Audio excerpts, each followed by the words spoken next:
ओम नमो भगवते वासुदेवाय। आमलकी एकादशी सभी व्रतों में उत्तम व्रत है। संपूर्ण तीर्थों के सेवन से जो पुण्य होता है वो आमलकी एकादशी के व्रत कथा महात्म्य को सुनने से प्राप्त हो जाता है। युधिष्ठिर ने भगवान श्री कृष्ण से कहा, श्री कृष्ण, फाल्गुन शुक्ल पक्ष की एकादशी का नाम और महात्म्य बताने की कृपा कीजिए। भगवान श्री कृष्ण बोले, महाभाग धर्मनंदन, सुनो, तुम्हें इस समय वह प्रसंग सुनाता हूं जिसे राजा मंधाता के पूछने पर महात्मा वशिष्ठ ने कहा था। फाल्गुन शुक्ल पक्ष की एकादशी का नाम आमलकी है। इसका पवित्र व्रत विष्णु लोक की प्राप्ति कराने वाला है। राजा मंधाता ने पूछा, द्विजश्रेष्ठ, यह आमलकी कब उत्पन्न हुई, मुझे बताइए। वशिष्ठ जी ने कहा, महाभाग सुनो, पृथ्वी पर आमलकी की उत्पत्ति किस प्रकार हुई यह बताता हूं। आमलकी महान वृक्ष है जो सब पापों का नाश करने वाला है। भगवान विष्णु के थूकने पर उनके मुख से चंद्रमा के समान कांतिमान एक बिंदु प्रकट हुआ। वह बिंदु पृथ्वी पर गिरा। उसी से आमलकी आंवले का महान वृक्ष उत्पन्न हुआ। यह सभी वृक्षों का आदिभूत कहलाता है। इसी समय समस्त प्रजा की सृष्टि करने के लिए भगवान ने ब्रह्मा जी को उत्पन्न किया। उन्हीं से इन प्रजाओं की सृष्टि हुई। देवता, दानव, गंधर्व, यक्ष, राक्षस, नाग तथा निर्मल अंतःकरण वाले महर्षियों को ब्रह्मा जी ने जन्म दिया। उनमें से देवता और ऋषि उस स्थान पर आए जहां पर विष्णु प्रिया आमलकी का वृक्ष था। महाभाग, उसे देखकर देवताओं को बड़ा विस्मय हुआ। वे एक दूसरे पर दृष्टिपात करते हुए उत्कंठापूर्वक उस वृक्ष की ओर देखने लगे और खड़े खड़े सोचने लगे कि लक्ष्य पाकर आदि वृक्ष तो पूर्व कल्प की ही भांति हैं, जो सब के सब हमारे परिचित हैं, किंतु इस वृक्ष को हम नहीं जानते। उन्हें इस प्रकार चिंता करते देख आकाशवाणी हुई, महर्षियों, यह सर्वश्रेष्ठ आमलकी का वृक्ष है जो विष्णु को अति प्रिय है।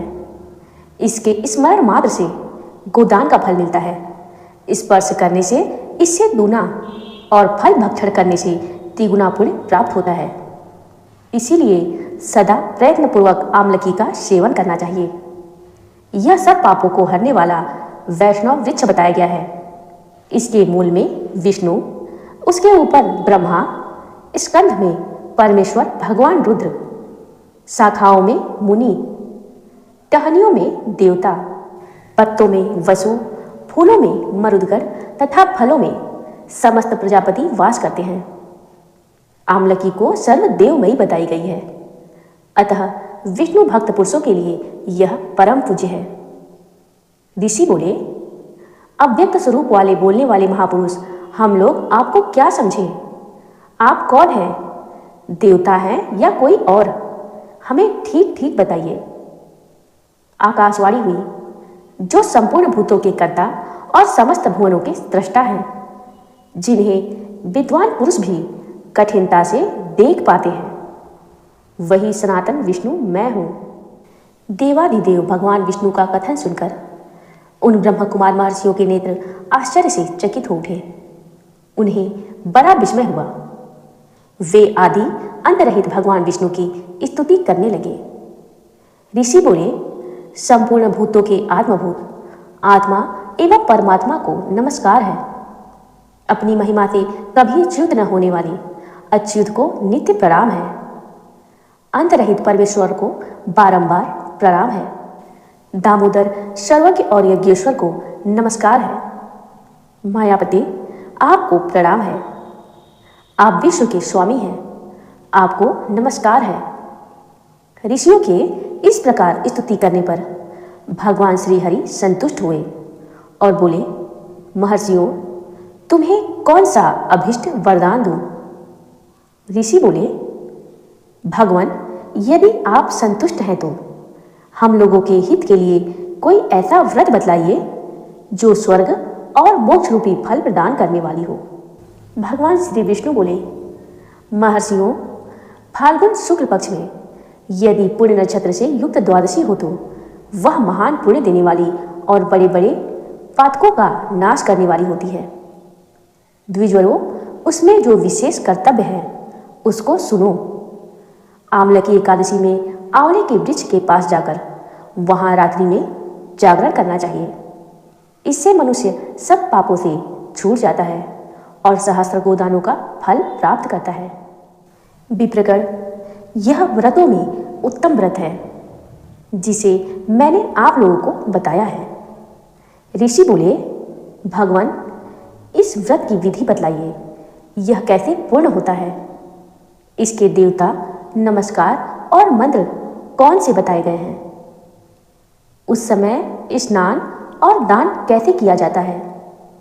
पूजन की कौन सी विधि है तथा उसके लिए मंत्र क्या है? इन सब बातों का यथार्थ रूप से वर्णन कीजिए। भगवान विष्णु ने कहा, द्विजवरों, इस व्रत की जो उत्तम विधि है उसको श्रवण करो। एकादशी को प्रातःकाल दंत धावन करके यह संकल्प करें कि हे पुंडरीकाक्ष, हे अच्युत, मैं एकादशी को निराहार रहकर दूसरे दिन भोजन करूंगा। आप मुझे शरण में रखें। ऐसा नियम लेने के बाद पतित, चोर, पाखंडी, दुराचारी, मर्यादा भंग करने वाले तथा गुरु पत्नीगामी मनुष्यों से वार्तालाप न करें। अपने मन को वश में रखते हुए नदी में, पोखरे में, कुएं पर अथवा घर में ही स्नान करें। स्नान के पहले शरीर में मिट्टी लगाएं। मृत्तिका लगाने का मंत्र: अश्वक्रांते रथक्रांते विष्णुक्रांते वसुंधरे मृत्तिके हर में पापम जन्म कोट्याम समर्जितम। वसुंधरे तुम्हारे ऊपर अश्व और रथ चला करते हैं तथा वामन अवतार के समय भगवान विष्णु ने भी तुम्हें अपने पैरों से नापा था। मृत्तिके, मैंने करोड़ों जन्मों में जो पाप किए हैं, मेरे उन सब पापों को हर लो। इसके पश्चात स्नान करें।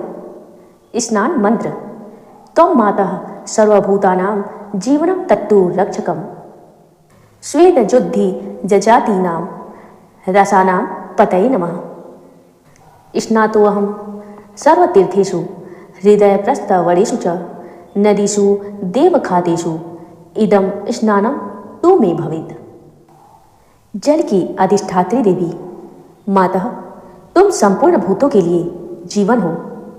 वही जीवन जो स्वेदज और उद्भिज्ज जाति के जीवों का भी रक्षक है। तुम रसों की स्वामिनी हो। तुम्हें नमस्कार है। आज मैं संपूर्ण तीर्थों, कुंडों, झरनों, नदियों और देव संबंधी सरोवरों में स्नान कर चुका। मेरा यह स्नान उक्त सभी स्नानों का फल देने वाला हो। विद्वान पुरुष को चाहिए कि वह परशुराम जी की सोने की प्रतिमा बनवाए। प्रतिमा अपनी शक्ति और धन के अनुसार 1 या आधे माह से सुवर्ण की होनी चाहिए। स्नान के पश्चात घर आकर पूजा और हवन करें। इसके बाद सब प्रकार की सामग्री लेकर आंवले के वृक्ष के पास जाएं। वहां वृक्ष के चारों ओर की जमीन झाड़ बुहार लीप पोत कर शुद्ध करें। शुद्ध की हुई भूमि में मंत्र पाठ पूर्वक जल से भरे हुए नवीन कलश की स्थापना करें। कलश में पंचरत्न और दिव्य गंध आदि छोड़ दें। श्वेत चंदन से उसको चर्चित करें।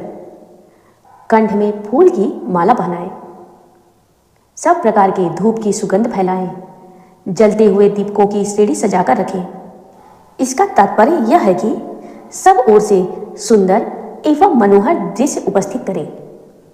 पूजा के लिए नवीन छाता, जूता और वस्त्र भी मंगाकर रखें। कलश के ऊपर एक पात्र रखकर उसे दिव्य लाजो खीरों से भर दें। फिर उसके ऊपर सुवर्णमय परशुराम जी की स्थापना करें।